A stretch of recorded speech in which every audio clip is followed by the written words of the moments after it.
Online आपको व्याकरण विधि में व्यंजन संधि को पढ़ाने वाली हूँ। स्वर संधि हमने पहले पढ़ ली थी। स्वर संधि को असंधि कहते हैं। अब हम पढ़ेंगे व्यंजन, जिसे कि हम हल संधि कहते हैं। सबसे पहले हम जानेंगे व्यंजन संधि की परिभाषा, अर्थात व्यंजन संधि किसे कहते हैं।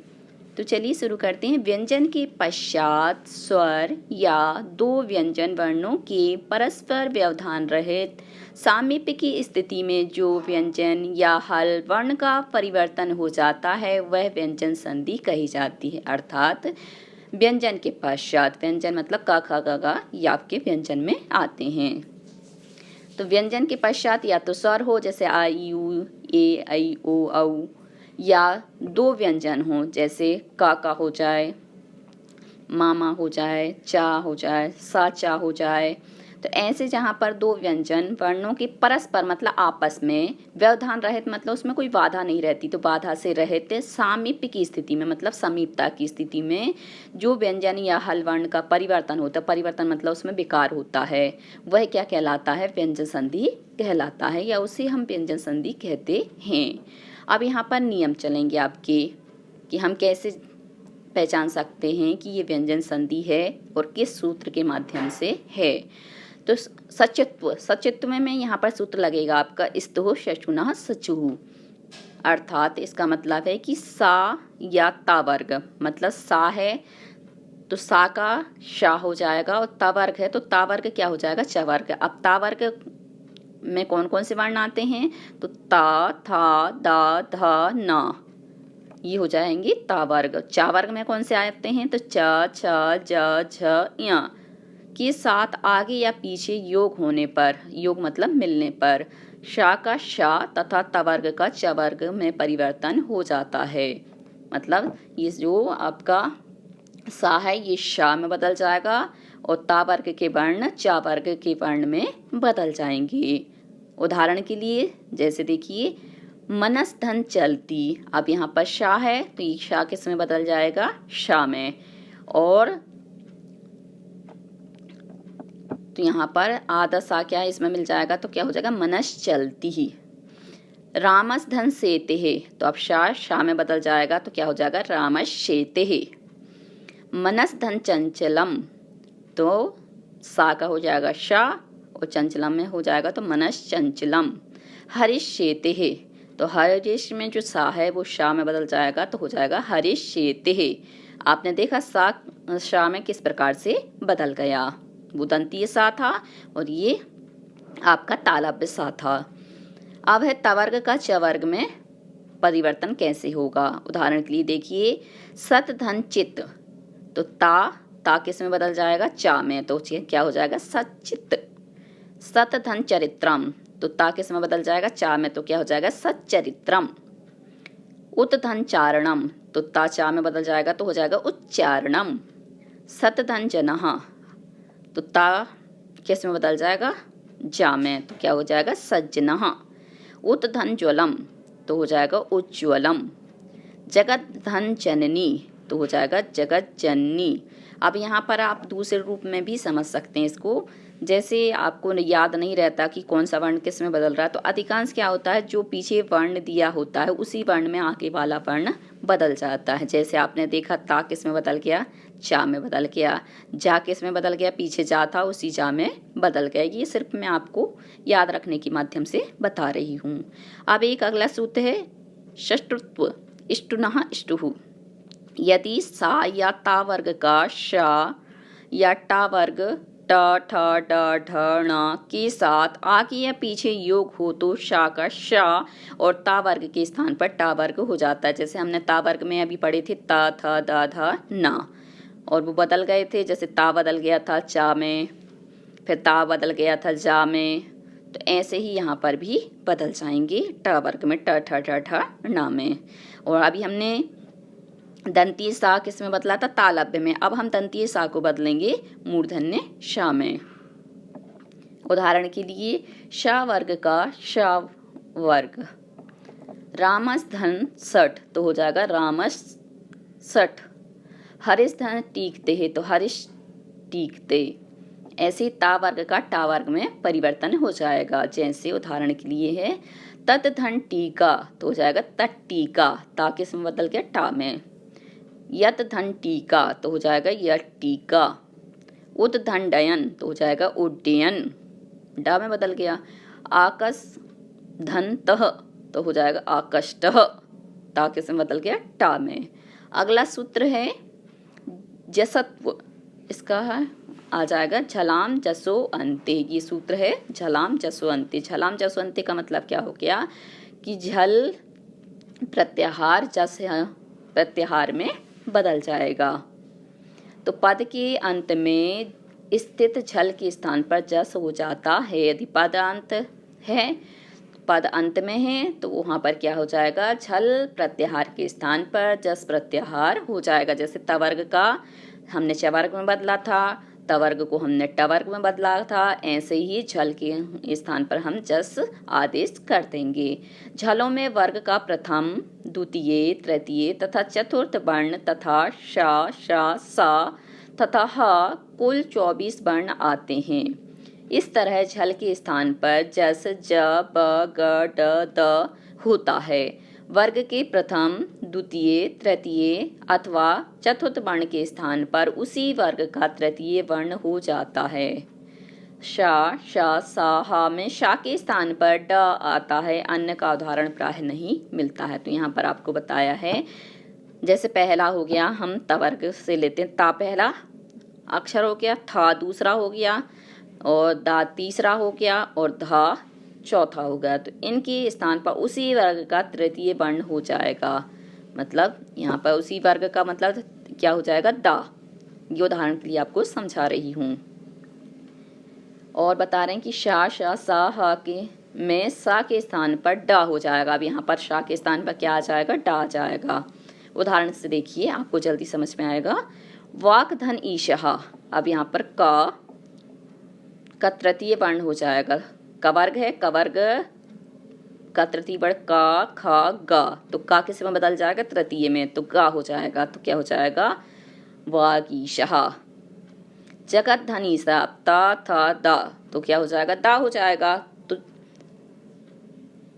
ता जो वर्ग है वह अपने ही वर्ग के तृतीय वर्ण में बदल जाएगा। तो क्या हो जाएगा जगदीशहा। सुप धन अंतहा, अब ये पा, फा, बा, तो ये किस में बदल जाएगा बा में, तो हो जाएगा शुभंतहा। अच धन अंतहा, तो चा, छा, जा, तो जा में बदल जाएगा, तो क्या हो जाएगा अचंतहा। दिग धन अंबरहा, तो हो जाएगा दिगंबरहा। दिग धन गजहा, तो हो जाएगा दिग्गजहा, क्योंकि ये क्या है अपने ही वर्ग के तृतीय वर्ण में परिवर्तित हो रहे हैं। सत धन धर्महा, अब ता किस में बदल जाएगा ता में, तो हो जाएगा सत धर्महा। अप धन जम, अब पा किस में बदल जाएगा बा में, तो हो जाएगा अब जम। चित धन रूपम, तो चिद रूपम। अब आते हैं चरत्व, इसका सूत्र है खरिच। यदि वर्गों क वर्ग, चा वर्ग, टा वर्ग, ता वर्ग तथा पा वर्ग के द्वितीय, तृतीय या चतुर्थ वर्ण के बाद वर्ग का प्रथम या द्वितीय वर्ण या शा, शा, सा आए तो पहले आने वाला वर्ण अपने ही वर्ग का प्रथम वर्ण हो जाता है। अब ये आपको समझ में नहीं आया होगा। यहाँ पर बताया गया है कि यदि वर्गों में कौन सा क वर्ग हो गया, च वर्ग हो गया, ट वर्ग हो गया, त वर्ग हो गया, प वर्ग हो गया, तो इनके द्वितीय या तृतीय या चतुर्थ वर्ण के बाद, जैसे क वर्ग का द्वितीय हो गया खा, तृतीय हो गया गा और चतुर्थ हो गया घा। वर्ण के बाद वर्ग का प्रथम, प्रथम मतलब का, द्वितीय मतलब खा, वर्ण या शा, शा, सा आए तो पहले आने वाला वर्ण अपने ही वर्ग का प्रथम वर्ण हो जाता है, मतलब पहला ही वर्ण हो जाएगा। यदि तृतीय वर्ण आ रहा है, द्वितीय आ रहा है, चतुर्थ आ रहा है, तो ये क्या हो जाएगा अपने ही वर्ग के पहले वर्ण में बदल जाएंगे। उदाहरण के लिए सद धन का रहा, तो अब ये क्या है तवर्ग का तृतीय वर्ण है क्या दा। अब ये पहले वर्ण में बदल जाएगा, तो दा किस में बदल जाएगा ता में, तो क्या हो जाएगा सत का रहा। लभ धनश्यते, तो अब यहाँ पे भा है तो भा अपने पवर्ग में पहले वर्ण में बदल जाएगा तो हो जाएगा लपश्यते। दिग धन पालः, दिग धन पाला, अब का पहला वर्ण क्या हो जाएगा का, क्योंकि कवर्ग का है तो हो जाएगा दिक्पालः। अब है अगला सूत्र अनुस्वार, इसका सूत्र लिया जाएगा मो अनुस्वारः।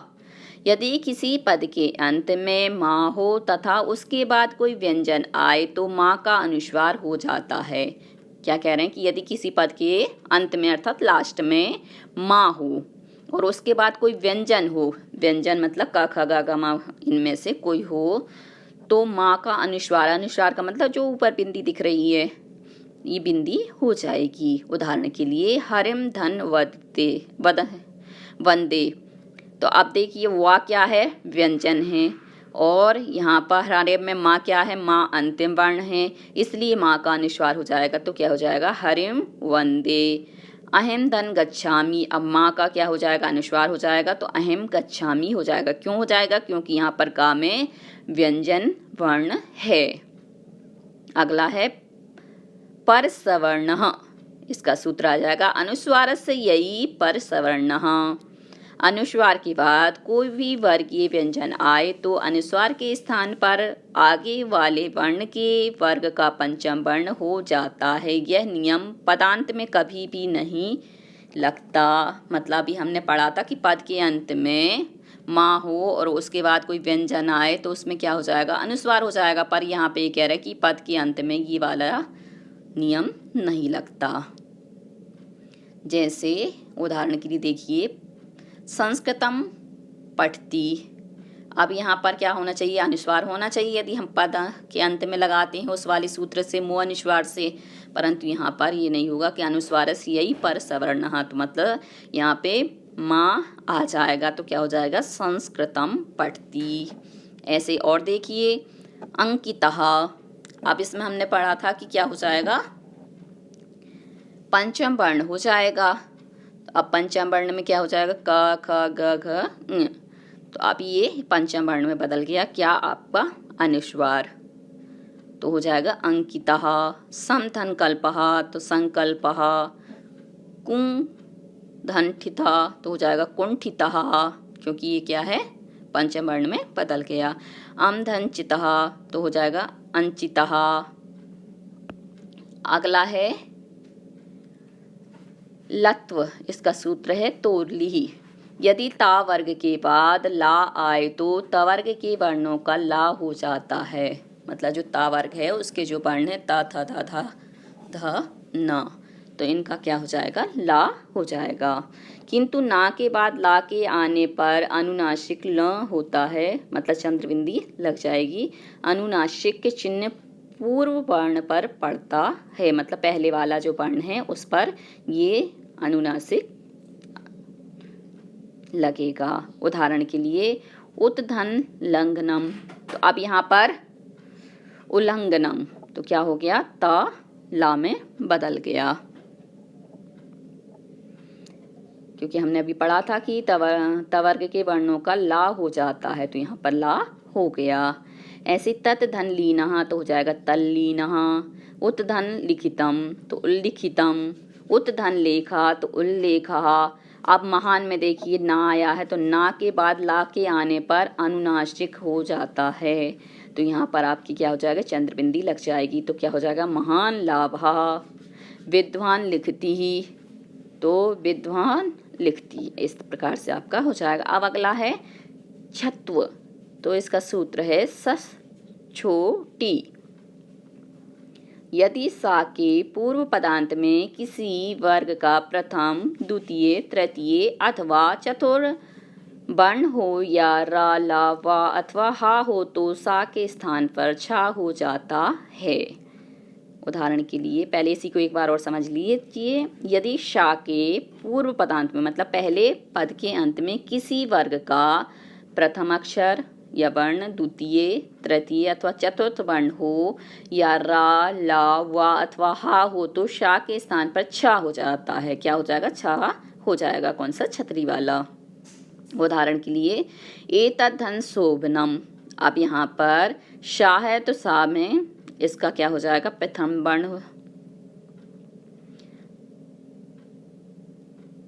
अब छा के साथ यहाँ पर क्या आ जाएगा, आपका चा आ जाएगा, तो क्या हो जाएगा, एतत् क्षोभनम, सा का छा हो जाएगा और ता का चा हो जाएगा। एतत् धन शुत्वः, तो हो जाएगा एतत् छुत्वः। चा का आगम, इसका सूत्र है छेच। यदि ह्रस्व स्वर के पश्चात छा आए तो छा के पूर्व चा का आगम होता है, ऐसा इसका नियम है। उदाहरण के लिए तरु धन छाया, तो हो जाएगा तरु छाया, क्योंकि यहाँ पे भी छाया था तो छा के साथ क्या आ गया था, आपका वर्ण का चा हो गया था। तो यहाँ पर भी ऐसे ही हो जाएगा कि यदि छा होगा तो चा का आगमन हो जाएगा। आगम का मतलब होता है आना। अनुधन छेदः, तो हो जाएगा अनुच्छेदः। परिधन छेदः, तो परिच्छेदः। आगे इसका सूत्र है रोरी। तो रा का लोप तथा पूर्व स्वर का दीर्घ होना, मतलब रा का लोप हो जाएगा और जो पूर्व स्वर है उसका क्या हो जाएगा, दीर्घ का मतलब होता है बड़ा, तो वो क्या हो जाएगा, बड़ा हो जाएगा। उदाहरण के लिए यदि रा के बाद रा हो तो पहले रा का लोप हो जाता है तथा उसका पूर्ववर्ती स्वर्ग दीर्घ हो जाता है, मतलब रा का लोप हो जाएगा और उसका जो स्वर दिया होगा वह कैसा हो जाएगा, बड़ा हो जाएगा।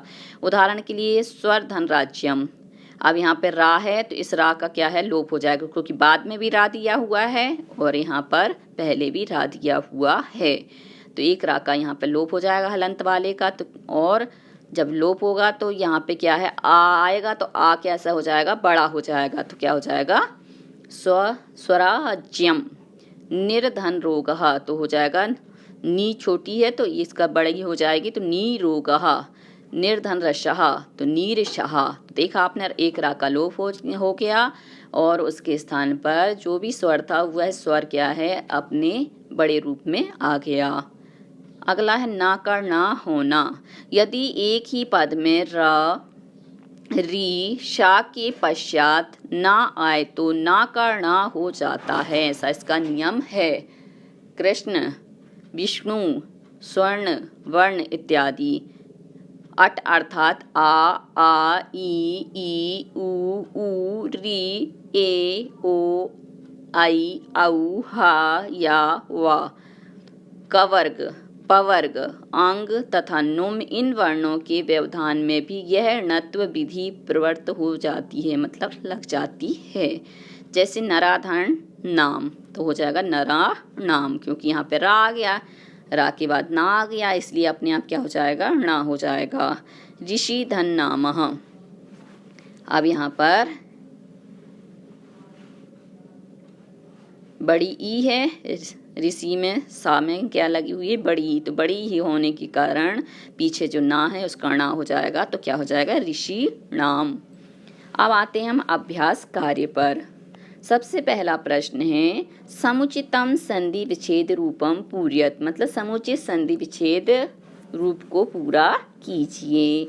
जैसे यहाँ पर दिया है दिगंबरः, तो अब इसमें क्या आएगा, दिग्धन अम्बरः, तो हो जाएगा दिगंबरा, क्योंकि का क्या हो जाएगा, गा में बदल जाएगा। या गा का हम करेंगे तो गा किस में आ जाएगा, पहले वर्ण में आ जाएगा, क्योंकि इसमें दोनों ही तरीके से हमें देखना पड़ता है, क्योंकि हमने एक तरीके से सीख ली तो हमें दूसरी तरीके में दिक्कत हो जाए। जैसे दिक धन अंबर दिया हुआ है तो हमें पता ना होना चाहिए का अपने तृतीय वर्ण में बदलेगा। यदि दिगंबर दिया हुआ है तो हमें मालूम होना चाहिए कि गा क्या है, अपने पहले रूप में जाएगा, तो आ जाएगा का में। मच्छिरः, तो हो जाएगा मत धन सिरः, क्योंकि हमने पढ़ा था कि सा का छा हो जाता है। जगदीशः, तो हो जाएगा जगत धन ईशः। अयम गच्छति, तो अब यहाँ पर गा क्या है, व्यंजन है, इसलिए यह आएगा आपका नीचे वाला, तो अयम धन गच्छति। निरोगः, तो अब यहाँ पे आ जाएगा निर्धन योगा, क्योंकि हमने पढ़ा था कि रा होगा तो रा का लोप हो जाएगा और जो भी स्वर है वह क्या है, अपने बड़े रूप में चला जाएगा। तल्लीनः, तो तत धन लीनः, तो हो जाएगा तल्लीनः। अगला है समुचितम संधि पदम चित्वा लिखत, मतलब समुचित संधि पद चुनकर लिखो या लिखिए। तो सत धन जना, तो हो जाएगा सज्जनः। तत् धन छुत्वा तो तच्छुत्वा, विद्वान लिखती तो हो जाएगा चंद्रबिंदी वाला विद्वान लिखती। समधन कल्पहा तो हो जाएगा संकल्पा, हमने पढ़ा था कि किस में अपने पंचम वर्ण में बदल जाएगा। उद्धन लेखा तो हो जाएगा उल्लेखः। अगला है अधोलिखित वाक्येषु स्थूल पदानाम यथाक्षेपम संधिम अथवा संधि विच्छेदम कृत्वा लिखत। अधोलिखित वाक्यों में स्थूल पद, स्थूल का मतलब होता मोटे पदों को क्या करना है, यथाक्षेपम संधि मतलब जहाँ पर जैसी अपेक्षा है वैसी संधि अथवा संधि विच्छेद करके लिखिए। तो सर्वे जगत शिवानी कार्याणि कुर्वन्तु। अब यहाँ पर स्थूल पद क्या है, जगत शिवाणी, तो यहाँ पे हो जाएगा जगत धन शिवानी। यत धन उल्लिखितम तो हो जाएगा, सॉरी उत धन लिखितम तो हो जाएगा उल्लिखितम। निरोगः तो निर्धन योगः रोगः। पम धन चमे तो हो जाएगा पंचमे, क्योंकि ये क्या माँ है जो अनुस्वार है वह पंचम वर्ण में बदल जाएगा। तरु छाया याम तो हो जाएगा तरु धन छाया याम, चा चला जाएगा संधि विच्छेद करते समय। फिर है मानम धन नह तो हो जाएगा मानम ना, क्योंकि यहाँ पर व्यंजन है तो माँ किस में बदल जाएगा, अनुस्वार में परिवर्तित हो जाएगा। तो बच्चों यहाँ पर हमारी व्यंजन संधि समाप्त हुई है। यदि आपको हमारा ये वीडियो पसंद आया है तो लाइक कीजिए, शेयर कीजिए, सब्सक्राइब कीजिए तथा इस संधि से संबंधित कोई भी प्रश्न है तो नीचे कमेंट्स में पूछ लीजिए। धन्यवाद।